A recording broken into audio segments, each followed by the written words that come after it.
Mary Poppins by P.L. Travers. If you want to find Cherry Tree Lane, all you have to do is ask the policeman at the crossroads. He will push his helmet slightly to one side, scratch his head thoughtfully, and then he will point his huge white-gloved finger and say, "First to your right, second to your left, sharp right again, and you're there. Good morning." And sure enough, if you follow his directions exactly, you will be there, right in the middle of Cherry Tree Lane, where the houses run down one side and the park runs down the other, and the cherry trees go dancing right down the middle. If you're looking for number 17, and it is more than likely that you will be, for this book is all about that particular house, you will very soon find it. To begin with, it is the smallest house in the lane. And besides that, it needs a coat of paint. But Mr. Banks, who owns it, said to Mrs. Banks that she could have either a nice, clean and comfortable house or 4 children. But not both, because he could not afford it. And after Mrs. Banks had given the matter some consideration, she came to the conclusion that she would rather have Jane, who was the eldest, and Michael, who came next, and John and Barbara, who were twins and came last of all. So it was settled, and that was how the Banks family came to live at number 17, with Mrs. Brill to cook for them, and Ellen to lay the tables, and Robertson A. to cut the lawn, and clean the knives, and polish the shoes, and, as Mr. Banks always said, to waste his time and my money. And of course, besides these, there was the nurse, Katie Nana, who doesn't really deserve to come into the book at all, because at the time I'm speaking of, she had just left number 17. "Without by your leave or a word of warning, and what am I to do?" said Mrs. Banks. "Advertise, my dear," said Mr. Banks, and left for work. When the afternoon began to die away behind the park, Jane and Michael sat at the window watching for Mr. Banks to come home and listening to the sound of the east wind blowing through the naked branches of the cherry trees in the lane. "There he is," said Michael, pointing suddenly to a shape that banged heavily against the gate. Jane peered through the gathering darkness. "That's not Daddy," she said. "It's somebody else." Then the shape, tossed and bent under the wind, lifted the latch of the gate, and they could see that it belonged to a woman, who was holding her hat on with one hand and carrying a bag in the other. As they watched, Jane and Michael saw a curious thing happen. As soon as the shape was inside the gate, the wind seemed to catch her up into the air and fling her at the house. It was as though it had flung her first at the gate, waited for her to open it, and then had lifted and thrown her, bag and all, at the front door. The watching children heard a terrific bang, and as she landed, the whole house shook. "How funny! I've never seen that happen before," said Michael. "Let's go and see who it is," said Jane, and taking Michael's arm, she drew him away from the window, through the nursery and out onto the landing.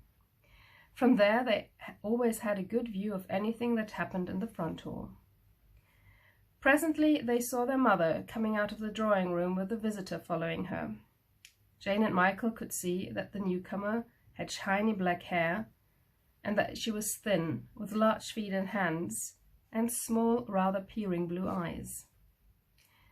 "You'll find that they are very nice children," Mrs. Banks was saying.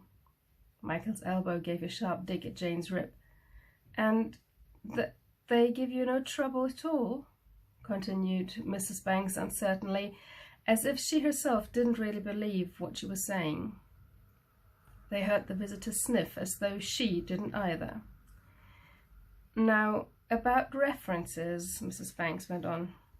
"Oh, I make it a rule never to give references," said the other firmly. Mrs. Banks stared. "But I thought it was usual," she said. "I mean, I understood people always did." "A very old-fashioned idea to my mind," Jane and Michael heard the stern voice say. "Very old-fashioned. Quite out of date, as you might say." Now, if there was one thing Mrs. Banks did not like, It was to be thought old-fashioned. She just couldn't bear it. So she said quickly, "Very well then, we won't bother about them. I only asked, of course, in case you required it. The nursery is upstairs." And she led the way towards the staircase, talking all the time without stopping once. And because she was doing that, Mrs. Banks did not notice what was happening behind her. But Jane and Michael, watching from the top landing, had an excellent view of the extraordinary thing the visitor now did. Certainly she followed Mrs. Banks upstairs, but not in the usual way. With her large bag in her hands, she slid gracefully up the banisters and arrived at the landing at the same time as Mrs. Banks. Such a thing, Jane and Michael knew, had never been done before. Down, of course, for they had often done it themselves, but up?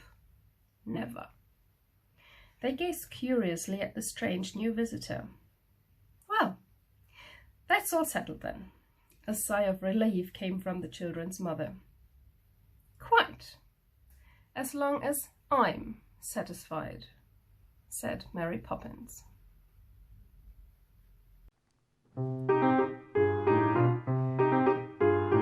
Chim chimney, Chim chimney, Chim Chim Cher-ee. A sweep is as lucky can be. Chim chimney, Chim chimney, Chim Chim Cher-oo. Good luck will rub off when I shake hands with you. Or blow me a kiss, and that's lucky too.